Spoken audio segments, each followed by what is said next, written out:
Yeah, I don't think Mother knew about this. Uncle Marvin was strangled by his own beard.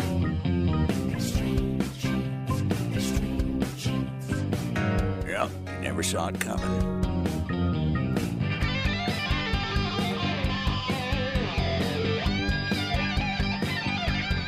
And welcome to America's Family History Show, Extreme Genes and ExtremeGenes.com. It is Fisher here, your radio root sleuth on the program where we shake your family tree and watch the nuts fall out. It is great to have you along. A loaded show with some great guests today. We're going to be talking to Sunny Morton coming up in about 10 minutes or so. Sunny has written a great article for Family Tree magazine talking about how to map out your research year month by month, because weather at certain times of the year lends itself to certain types of things. So we'll go through all of that. Plus, Russell Shorto is here on the show a little later on. Russell is a well-known historical writer, and you got to hear about the discovery made about his own family and the book he's written about his grandfather and the mob.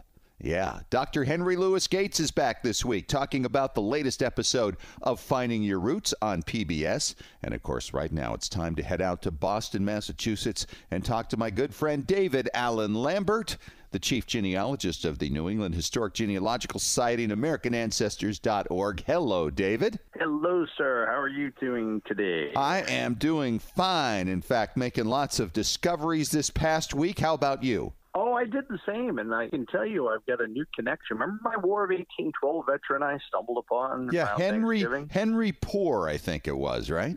Yeah, well, I no longer have just poor relations. I started to do some research because I'm trying to be the proprietor of his cemetery plot, and they want me to find all the living descendants of his son-in-law. Albert Griswold died in 1895, so I figured I'll track down his kids and grandkids, et cetera, et cetera.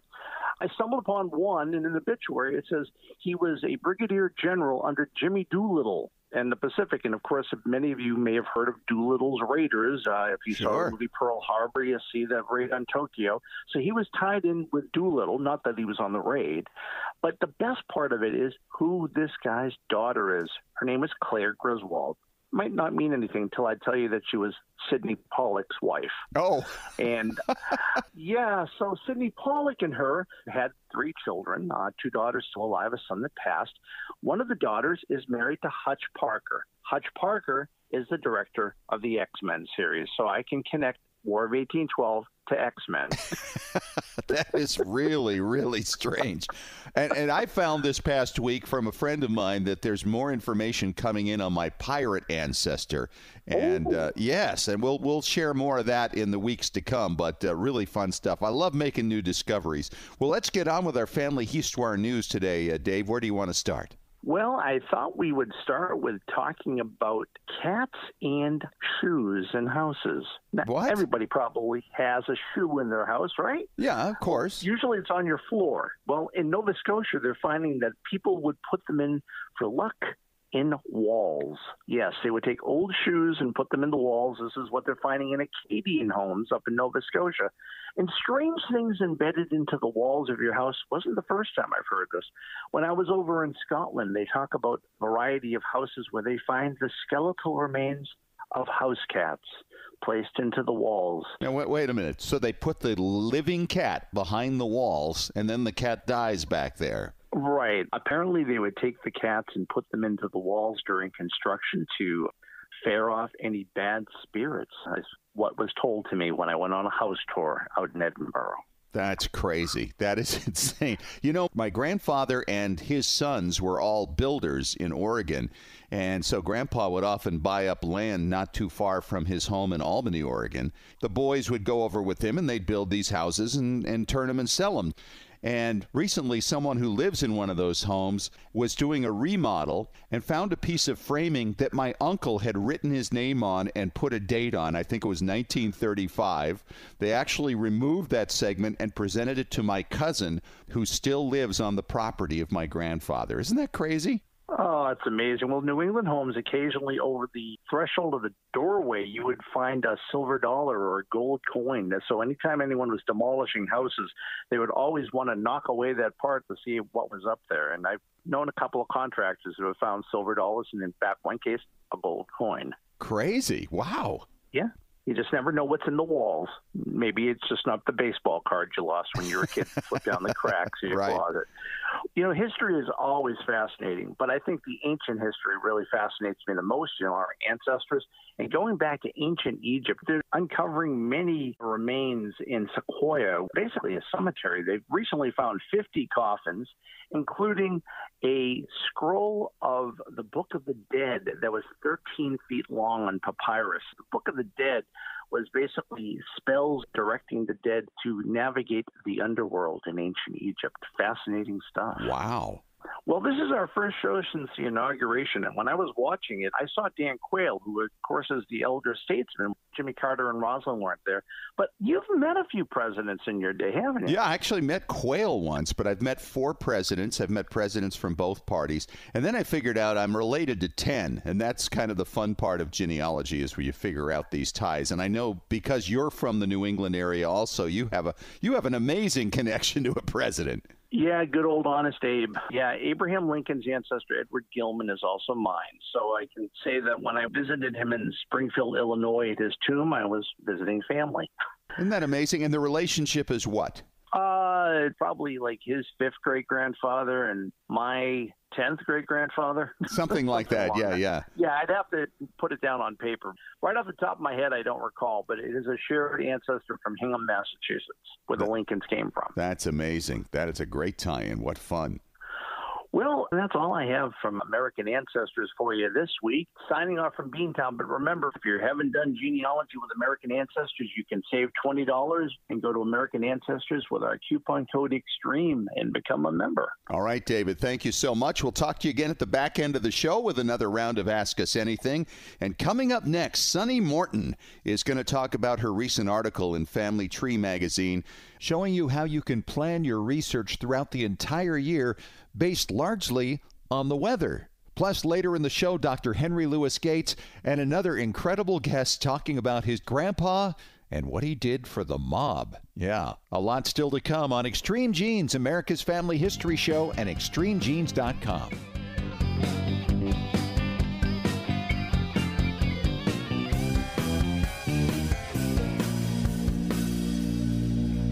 At Legacy Tree Genealogists, we provide families like yours with the stories of your ancestors, a legacy that will be cherished for generations to come. Legacy Tree Genealogists provides genealogy research for clients worldwide, helping them discover their roots and personal history through records, narratives, and DNA analysis. And when your research requires access to on-site archives in the countries your ancestors lived, Legacy Tree Genealogists has researchers in more than 100 countries around the globe who know the local language and how to get their hands on the records you need. Legacy Tree Genealogists is the recommended research firm of genealogy industry leaders worldwide, including MyHeritage, 23andMe, and more. Check out what our clients have to say. Absolutely the best. They communicated through the entire process, and my report arrived on time. The story of my family with supporting documents was very fulfilling. Tom G. Google review. Don't wait any longer. Request your free quote today at legacytree.com. Legacy Tree Genealogists. We do the research. You enjoy the discoveries. You know, whether you're new to family history, a seasoned pro, or you've simply missed the event in years past,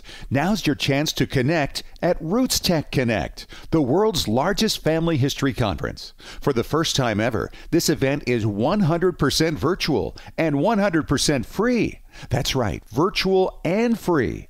Now you can discover your heritage from wherever you are. Imagine 3 full days of discovery, dozens of classes to choose from, taught by presenters from around the world, all from the comfort of your couch. Oh, and don't forget the exciting celebrations of music, food, dance, and traditions from around the globe.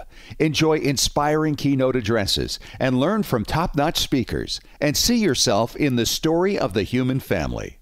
Discover your story. Discover Roots Tech Connect. Live online February 25th through 27th, 2021. Register for free at rootstech.org. That's Roots Tech Connect, free at rootstech.org. Well, genies, what a time we're all going through right now. And with all this time on our hands, you probably agree the best lemonade we can make out of this is to sharpen our genie axes and learn how to extend our family trees, gather more photos and documents, and discover those remarkable family stories our descendants can benefit from for generations. Well, I have more time now, too, and I want to help you learn what you need to know. That's why I've created a new Facebook group, Genealogy and Family History Breakthrough Strategies. I'm so pleased that so many of you have already signed up and are helping us to create a supportive community of family history researchers. On this page, we can brainstorm and share ideas on how to tear down those brick walls that we all have. So feel free to join us. The Facebook page again is Genealogy and Family History Breakthrough Strategies. Feel at home with others who live in our genie world and want to make the most of this unique time. Genealogy and Family History Breakthrough Strategies. Join us.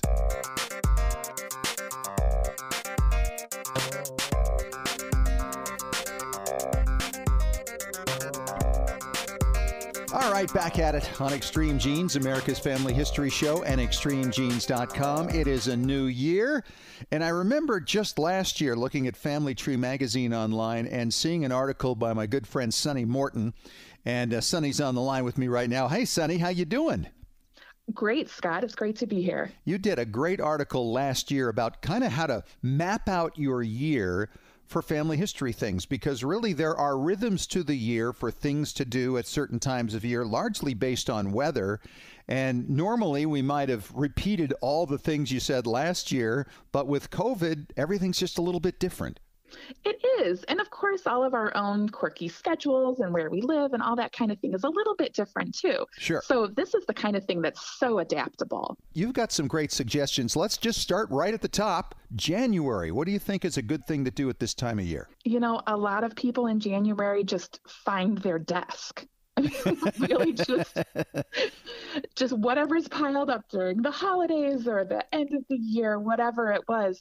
A lot of people get organized, and whether that's your digital workspace, kind of cleaning up your folders, or your physical workspace, putting things in binders, whether it's your DNA matches, whatever it is that you just have to wrap your head around before you can make any progress. Like, do a little cleanup work. Yeah, you're absolutely right. I cannot function in a terribly disorganized area, but it's always a matter of, okay, I work till I get to that point, and then I clean it up and continue on and do it all over again.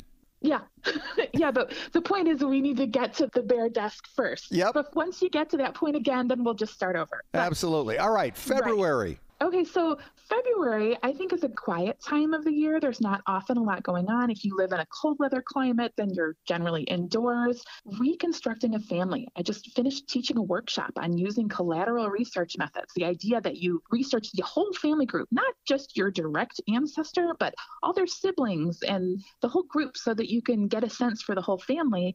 And so you learn more about the ancestor that you care the most about. So use February to reconstruct a whole family. Well, and the benefit to that, too, is as you investigate some of the siblings within the family, you often talk to cousins who'll have stories about your own directs as well in the process. That's absolutely true. And sometimes your more elusive ancestors, especially the women or the ones who just never committed themselves to a lot of paper documents, those records, if you can figure out who their siblings are, maybe there was a sibling who wrote a lot of letters or who bought a lot of property and left a big will with everybody's names in it. A lot of times you can use those siblings' records as surrogate for your own ancestor. All right. March is all about the women, Women's History Month. So sometimes you have to go a little bit of the extra mile to find more about the women, not just their last names, so you can keep going on the family line, but the women themselves. Try to learn a little bit more about what their experiences might have been or who they were, what they did throughout their lives. Even take an mtDNA test if that's a good match for your family history goals, but paying attention to the women on the tree. Okay, let's go to April. Well, I mentioned mtDNA, but April 25th is National DNA Day. Yes. So everyone runs sales. So I spend April looking ahead saying, okay, is there somebody I need to test? Or is there a particular strategy that I need a Y-DNA test for or something like that? So I'm watching the sales and figuring out who I want to shop for a test for and what my question is. So April's a great time to do more with DNA. Yeah, absolutely. And if you can kind of store up those tests, I really learned long ago that I never can have too many DNA tests on hand, test kits to give to people or to have people buy back from me as they need them, because folks inevitably come out of the woodwork at one point or another and share a goal that requires DNA at some point. Yeah, absolutely. And if you can have that test on hand and commit them right there, then that's a great thing to have those on hand. Absolutely. All right, we're getting through springtime, May. So May, I suggested doing a house history. And this is something that you could do for your ancestral home or your own house, yes, which can also be really interesting. Now, COVID could put the kibosh on this a little bit, depending on what offices or archives may be open and that kind of thing. But there's a lot that you can do online, looking at old maps of a neighborhood, looking at old census records to get those exact addresses that might be written on the left-hand column, written up vertically. Some deed research may be able to at least be started online. So there's a lot that you could still do to look for whatever you can find about the place, the neighborhood, the home itself, the property that a family lived in. I have seriously been considering this for my childhood home because I grew up on the same street the whole time. And I'd like to know who lived there back in the day, because my dad and mom built the house that I grew up in, but it was out in the woods. Who owned that property? What was going on there 200-300 years ago? Well, and what did it mean to you that you lived in a home that your parents built? There has to be some sort of connection there that I think would be really meaningful as a relative to read about. Sure, absolutely. All right, let's get into the summer months. June. Go outside, at least where I live. June is the perfect time of year to get outside and maybe go through those old ancestral properties or take a walk around an old family neighborhood, visit graveyards, take a trip to a library, your ancestral hometown library, where they might have a lot of local materials, and take Google Earth and let it show you around the streets and the neighborhoods if you can't go there yourself. All right, July. So July, in my family, we do a lot of reconnecting. That's the time that everyone gets together. And who knows what that will look like for this year, right? Right. We just don't know what that's going to look like. And we don't want to preempt that before we I'm should. optimistic. I'm going to get poked. I'm sure a lot of people are at some point. Maybe we'll be able to do some of that this summer. Go ahead, take the lead. If you have to be the one to make the plan in order for it to happen, take the plunge, schedule some time, go ahead and ask a little bit about family history, plan to share something. But that family time together, reconnecting, is a great thing to do in the middle of the summer. All right. The hot month of August. Yeah, August, it gets a little bit too hot for me sometimes. But I'm all about the road trip. I love to go to living history destinations, anywhere that I can put myself into the past physically, and I can surround myself with the sights and the smells and the aromas, preferably the good aromas and not the bad aromas of the past, but the sounds of the past, the crafts, watch the blacksmith at work or somebody doing pottery or making a candle, anything that really gives you an appreciation of what it was like to be your ancestor. So I love anything that I could do to travel into the past. Love it. Into the fall now, September. September to me has always been about go buy that new box of pencils and sharpen them all and put your name on new notebooks and back to school season. That's me. I was always the first geeking out over new school supplies, but I love September as a creative relaunch for learning. For me, after the dull days of summer where I've just sort of checked out and just enjoyed the outdoors, I'm ready to get fired up again mentally. So I like to take classes in September. I'm looking around for something to learn. And you can do that at a library, at a society, online, listen to podcasts, find a new show, all those kinds of things. Anything that you can do to learn. Absolutely. Binge listen to Extreme Genes. Okay. I'm looking forward to that. October. So I like to think of October as a month for giving back. That's traditionally our family history month here in the United States. Yep.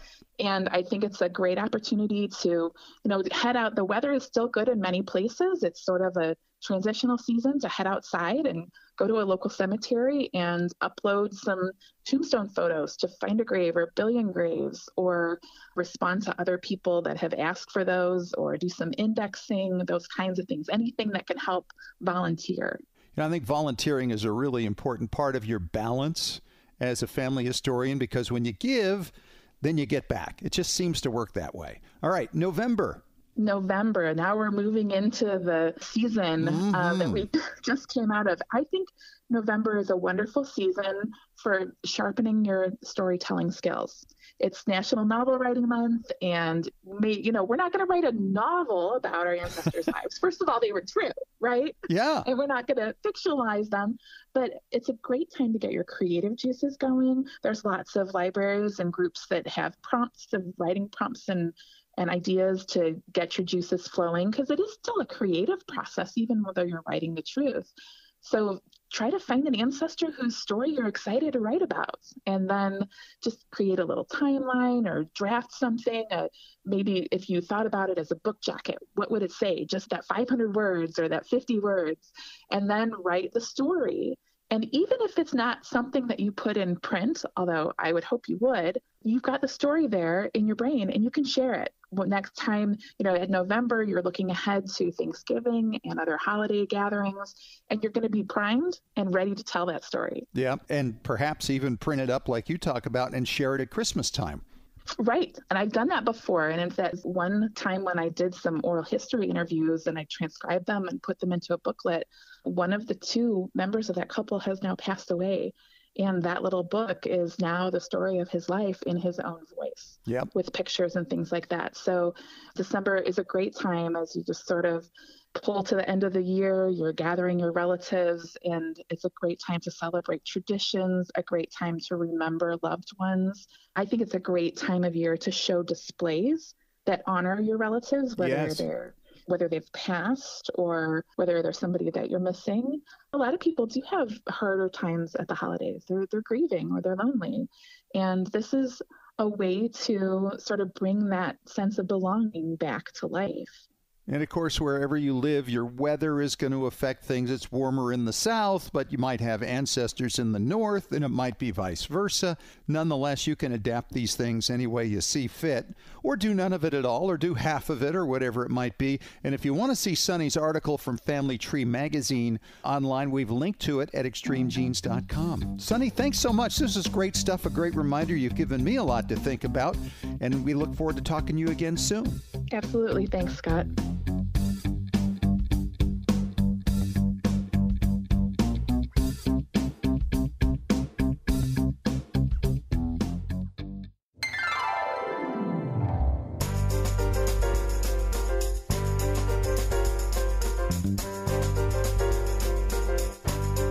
Welcome back to Extreme Genes, America's Family History Show, and extremegenes.com. And it's not often that I get an offer to talk to somebody who's written an historical novel and written about his family in the mafia.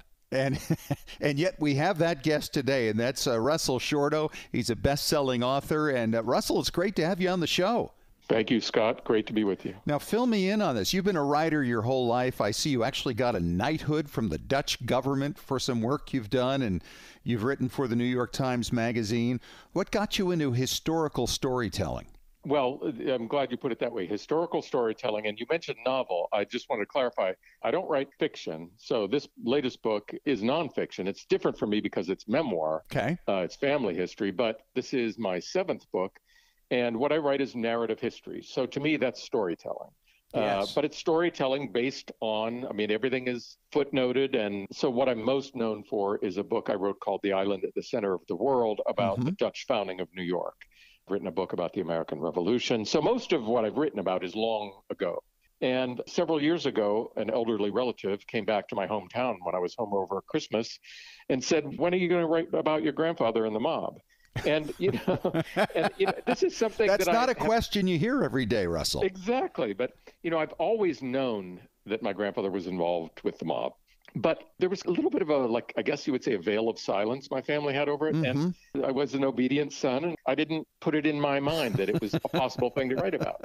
But he popped the bubble, and it happened at a time when all those people are gone. So really, this is history. Yeah, no harm it's anymore. Not like, and it's American history. And yet there are these old people around who were the young guys then who had stories. So I suddenly felt like I have to do this now because it's going to be gone. Yeah, you're going to lose your sources. Right. And as a historian, I was very concerned to ground everything. So I'm talking to old guys and very aware that maybe they're just kind of spinning a yarn here. So I'd get a second source. I did FBI Freedom of Information Act, just everything I could to corroborate. And I tell you, it's just such a different world because it's doing history, just like when I'm writing the history of the Dutch founding of New York 400 years ago. But it's family and it's within living memory. And so it's personal. And I got so wrapped up in it that I was asked to be writer in residence at a college in New York. And I made my workshop writing family history. Wow. And it got so much interest among the students, and I was so energized by it that I'm now kind of a devotee of the very topic of your show, which is how meaningful it is to explore your family history. So I now have an online course, which is called tellyourfamilystory.com. And there are certain things that I find over and over, which is people have a story, they think they know the story, but once you get into it, wait a second, it wasn't like that. You know? So there are so many ways to explore it and to, I guess, be enriched by it that I just find it endlessly fascinating. Well, I can imagine. When did you first find out about your grandfather in the mafia, and what was his role with it? He and his brother-in-law ran the kind of mob franchise in my hometown in Johnstown, Pennsylvania. Okay. I've always known that. But as I say, I just tried not to think about it. I pushed it out of my mind. But once I started to explore it, partly what I'm telling in the book is the story of the small town mob in America, which was everywhere, from Schenectady to Fresno. It was just everywhere. And in most places, they were providing a public service. It was gambling. And in the days before TV, everybody did it. And, they had to pay off the cops and pay off the mayor in order to keep it quiet. But most people saw it as this innocuous service they were providing. So the book is called Small Time, A Story of My Family and the Mob. And tell me some story that you found for this book that just never leaves your head, Russell. Well, there was a convenient, for my purposes, murder right in the middle of the story of a bookie who was murdered with an ice pick or some other object that was sharp and pointy. His name was Pippi DeFalco, so a great name right out of Central Casting. Yes. And he had been working for my grandfather, but was known to kind of go outside and work on his own or possibly work for other outfits. And so he is missing, and then he turns up a couple months later in the river, and that has never been solved. So that becomes the center of my story. So it's a story of how these guys built this, really a franchise, in what was then a very bustling steel town. But at the very center of it is this murder, and that changes everything. And the murder happened in 1960, at the time that Kennedy comes into the White House and Bobby Kennedy is going to crack down on the mob. And suddenly the Attorney General of the United States, Bobby Kennedy, is talking with the mayor of my little town. So it connects to larger events. So I think that was kind of the waking up of a small town. And that happened in places all across the country because that was America kind of wising up to what was going on. So it wasn't just the gambling, but it was starting to get violent as well. Exactly. And at the same time, there had been the Kefauver Commission hearings in Congress in the 50s, which were forcing the government to acknowledge that there was this nationwide organized crime thing happening. So all of that is the backdrop to what is, to me, a very personal family story, because it's really the story of my grandparents, of their marriage, of how my grandfather ran this operation, but also it was, I think, mentally too much for him. What was the front? What did he do as his legitimate work? It was called City Cigar. It was a cigar store, and behind the cigar store was a pool room. Okay. And that was the base out of which they went upstairs, where all the bookies brought the take upstairs. People told me there were about 100 people in town who worked just for the numbers game. And then they also did card games and dice games around town. They had big shot card games with, $10,000 pots and that kind of thing. Wow. And pinball machines. They had pinball. People gambled on pinball. You played a pinball machine in a bar. What you did is you would rack up so many free games, and then you go to the bartender and he would pay you for your free games and reset the machine. And that's how all over the place they turned pinball into a gambling device. Now, of course, the stereotype was always Sicilian, Italian. Is that what your grandfather was? Yes. And another way I have of looking at this story is This is the American immigrant story, which is partly a story of discrimination. So a group comes over, in this case, Southern Italians. Right. They are brought in to do jobs other people don't want to do. And in this case, it was in the coal mines. And then they're discriminated against. And people I talked about how their parents' memories were of not being allowed to work in the steel mill, which was the main employer in town. At that time, Southern Italians and blacks couldn't work in the steel mill unless there was a strike. They couldn't open a bank account. So they were blocked out of most of society. And so what they do then, as we know, the mob comes out of Prohibition. Sure enough, my great-grandmother ran a still, and my grandfather peddled Coke bottles filled with alcohol on the streets. And they did this for a local kind of proto-mafia figure, an old Italian guy in the neighborhood. And then as Prohibition ends, my grandfather is running card games out of the trunk of a car. And then that turns into this kind of formalized operation where they sent money on a monthly basis to Pittsburgh, and from Pittsburgh, it went to New York. So they really did. It's fascinating to me how much they looked up to American capitalism and tried to copy features of it, including opening franchises. Right. And that's what it sounds like this was. It was indeed a franchise. So did you know your grandfather? I was around him a few times in my childhood. By the time I was aware, he'd become a progressively worse and worse drinker, and he was quite a womanizer. And my family had, by that point, kind of ostracized him. And in fact, the mob had too. He had quit the mob by then.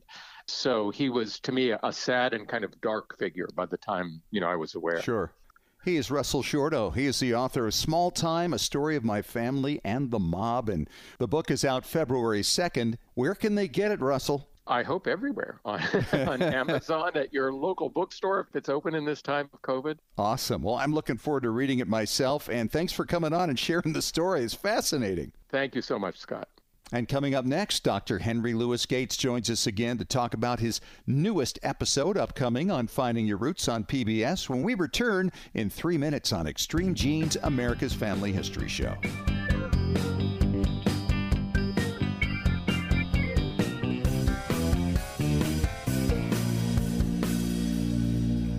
Whether you're new to family history, a seasoned pro, or you've simply missed the event in years past, now's your chance to connect at Roots Tech Connect, the world's largest family history conference. For the first time ever, this event is 100% virtual and 100% free. That's right, virtual and free. Now you can discover your heritage from wherever you are. Imagine 3 full days of discovery, dozens of classes to choose from, taught by presenters from around the world, all from the comfort of your couch. Oh, and don't forget the exciting celebrations of music, food, dance, and traditions from around the globe. Enjoy inspiring keynote addresses and learn from top-notch speakers, and see yourself in the story of the human family. Discover your story. Discover Roots Tech Connect. Live online February 25th through 27th, 2021. Register for free at rootstech.org. That's Roots Tech Connect, free at rootstech.org. At Legacy Tree Genealogists, we provide families like yours with the stories of your ancestors, a legacy that will be cherished for generations to come. Legacy Tree Genealogists provides genealogy research for clients worldwide, helping them discover their roots and personal history through records, narratives, and DNA analysis. And when your research requires access to on-site archives in the countries your ancestors lived, Legacy Tree Genealogists has researchers in more than 100 countries around the globe who know the local language and how to get their hands on the records you need. Legacy Tree Genealogists is the recommended research firm of genealogy industry leaders worldwide, including MyHeritage, 23andMe, and more. Check out what our clients have to say. Absolutely the best. They communicated through the entire process, and my report arrived on time. The story of my family with supporting documents was very fulfilling. Tom G. Google review. Don't wait any longer. Request your free quote today at legacytree.com. Legacy Tree Genealogists. We do the research. You enjoy the discoveries. Well, genies, what a time we're all going through right now. And with all this time on our hands, you probably agree the best lemonade we can make out of this is to sharpen our genie axes and learn how to extend our family trees, gather more photos and documents, and discover those remarkable family stories our descendants can benefit from for generations. Well, I have more time now, too, and I want to help you learn what you need to know. That's why I've created a new Facebook group, Genealogy and Family History Breakthrough Strategies. I'm so pleased that so many of you have already signed up and are helping us to create a supportive community of family history researchers. On this page, we can brainstorm and share ideas on how to tear down those brick walls that we all have. So feel free to join us. The Facebook page again is Genealogy and Family History Breakthrough Strategies. Feel at home with others who live in our Genie world and want to make the most of this unique time. Genealogy and Family History Breakthrough Strategies. Join us.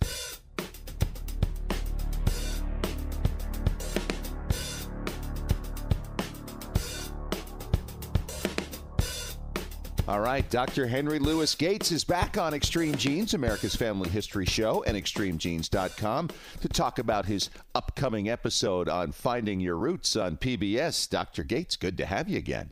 Thank you, Scott, for having me on your show. We have launched season 7 of Finding Your Roots. I can't believe it. I know, amazing.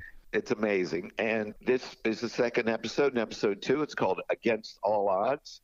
And it features Andy Cohen and Nina Totenberg. As you know, Andy Cohen's a media personality, and Nina is the famous NPR radio journalist. And they meet ancestors who struggled mightily, as we're going to hear, to survive. Let's start with Andy Cohen. Andy grew up in St. Louis, where his family owned a food distribution company known as Lasco. And both of his parents worked there, and as a youth, of course, so did Andy. The company's origins lay with Andy's great-grandfather, a man named David Allen. Louis came to America from Russia in the 1890s when he was about 23 years old. He had nothing, of course. He started out as a peddler, hauling his wares from farmhouse to farmhouse on foot before he was even able to afford a horse and a cart. And he went on, he saved his pennies, and he founded a dry goods store that would eventually grow into Louis Allen Sons and Company, and its acronym is Lasco. Now, arrival records show that Louis came to America from a small town outside of the city of Białystok in modern-day Poland. It was at that time part of the Russian Empire, located in what was known as the Pale of Settlement. Though records from the Pale are scarce, we were able to show Andy, incredibly, the synagogue where his family most likely worshipped. And to trace this Allen line, their name was Yellen back in Russia. We traced the Allen line back to his fourth great-grandfathers, who were likely born in 1750, a quarter of a century before the American Revolution. Wow. And he was 100% Ashkenazi Jewish, but he had a beautiful, brilliant DNA cousin who's Scarlett Johansson. Oh, wow. And though she's Scandinavian, her mother is Jewish, and that's the connection. And now I'm going to tell you about Nina Totenberg. Nina's father, Roman Totenberg, was a world-famous violinist who led a truly epic life. Roman was born in 1911 to a middle-class Jewish family in what is now Poland, then part of the Russian Empire. He was a child prodigy, and his talents helped him survive and feed his family during the Russian Revolution and the massive famines that followed that. And by the early 1930s, he had a fabulous career touring Europe and the Americas. And his stature as an artist enabled him to immigrate to the United States as World War II loomed. But that didn't mean his family back in Europe was safe. After Roman came to America, his mother, Stanislava, found herself trapped in Paris, unable to leave due to American immigration quotas. And Roman, oh, Scott, it's so sad, desperately tried to get his mother out. He found all these letters he wrote to all these government officials. And unlike the vast majority of European Jews, Nina's grandmother got out quickly because of that. The day after France surrendered to the Nazis, Stanislava crossed into Portugal the day after France surrendered. Wow. And was able to board one of the last ships carrying Jewish refugees to America. But though his mother had been saved, the family's ordeal wasn't over. His older sister, Nina's aunt Janina, was stranded in Warsaw with her husband and child when the Nazis invaded. And in the fall of 1940, the Germans established a ghetto for Warsaw's Jewish population. Janina's husband died in that ghetto, though Janina managed to obtain false papers and escaped with her young daughter, miraculously. At least 10 of Roman's many aunts, uncles, and cousins perished in the Warsaw ghetto. And she had a famous DNA cousin and that was Carly Simon. Really?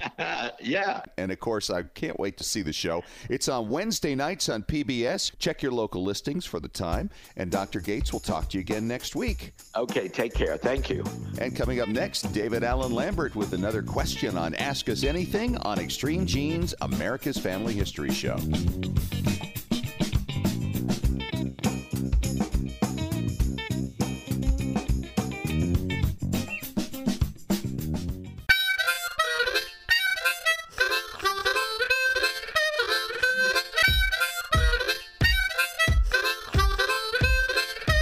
All right, we are back for Ask Us Anything on Extreme Genes, America's Family History Show, and extremegenes.com. Fisher here, your radio root sleuth. That's David Allen Lambert, back from the New England Historic Genealogical Society and AmericanAncestors.org. And David, our question today comes from Jim in Boise, Idaho. And he says, guys, the 1920 census shows my ancestor was an engineer. Other records showed me he was specifically a railroad engineer. What kind of records might be out there on my old great-grandfather? Good question, Jim. David, what say you? Well, there's all sorts of records that you can find, and luckily he's a 20th century railroad engineer. My own great-grandfather was an engineer with the Canadian National Railroad, and I can even find his Railroad Brotherhood records, Association of Brotherhood of Railroad Workers up in Canada. I found Canadian National Railway employment records, including the time that he drove the engine backwards to the wrong station. So you might find some good stuff like that. Yeah, Tom Clark's a story for another day, but he was known as Wildcat Tom Clark, and that's a whole episode. So your ancestor, obviously you want to start locally. You want to obviously try to get an obituary for him that might say the years and what railroad company he was working for. Like here in New England, we have Amtrak, and we have the old Boston and Maine Railroad, and we have the Boston and Providence Railroad. So different corporations kept different records, and you might find that a local university or archive might actually have the former employment records or ledgers, which might be very useful. But what's really useful is that you can find somebody in the early 20th century and something that's a little different. Now, in genealogy, Fish, we're always looking at the Social Security records for maybe a relative or a distant cousin. But for the railroad, it's a little different. So the Railroad Retirement Pension Index, which is on Ancestry.com, is currently available from 1934 to 1987 and has thousands upon thousands of former railroad engineers and signalmen and conductors and every aspect. So you may be able to find the history of his employment just simply by going to Ancestry.com and looking at that index. The other thing that might be useful, once you find out where he was living, try the local historical society. Maybe there's a picture of him with his engine, which is something I've always dreamed of finding with mine. Or maybe you might find that there are people that were working back in the 40s and may have actually even knew him, checking for interviews in the newspaper, that sort of thing. For me, I actually have his railroad engineer's watch. I don't have a photo of him, but I have the watch, and for me, that's the closest thing I can. That's pretty special. Wow. My great-grandfather, right. So maybe you have some family ephemera that maybe you don't have, but maybe one of your cousins does, so keep your eyes peeled. But local resources are just as important as federal ones like you can find on Ancestry.com. And of course, we're always talking about the valuable asset, newspapers, and newspapers.com or Genealogy Bank, whatever you might use, may find a story about his life in the railroad. Maybe there was a railroad accident that he was connected with, unfortunately. Maybe he was there when they wrote an article about him retiring from the railroad back in the 1930s or 1940s, whenever he retired. So there's all sorts of things out there. It's just kind of looking at the local sources first, then going to the employment records, and then looking at federal records and seeing what you can find, which you've already kind of done with the census. I don't have a lot of railroad connections other than the fact that I was in a train wreck in 1973 at Mount Vernon, New York, when our train plowed into the back of the other train that was stopped at the train station there. Our engineer missed a signal, and that was an amazingly awful night for an awful lot of people. Anyway, David, great stuff. Thank you so much. Jim, thanks for the question. And if you have a question for Ask Us Anything, you can always email us at askusanything@extremegenes.com. Well, that's our show for this week. Thanks so much for joining us. Thanks to Sunny Morton and Russell Shorto and Dr. Henry Louis Gates. If you missed any of the show this week, of course, catch the podcast on iTunes, iHeartRadio, TuneIn Radio, Spotify. We're all over the place. Talk to you next week. And remember, as far as everyone knows, we're a nice, normal family.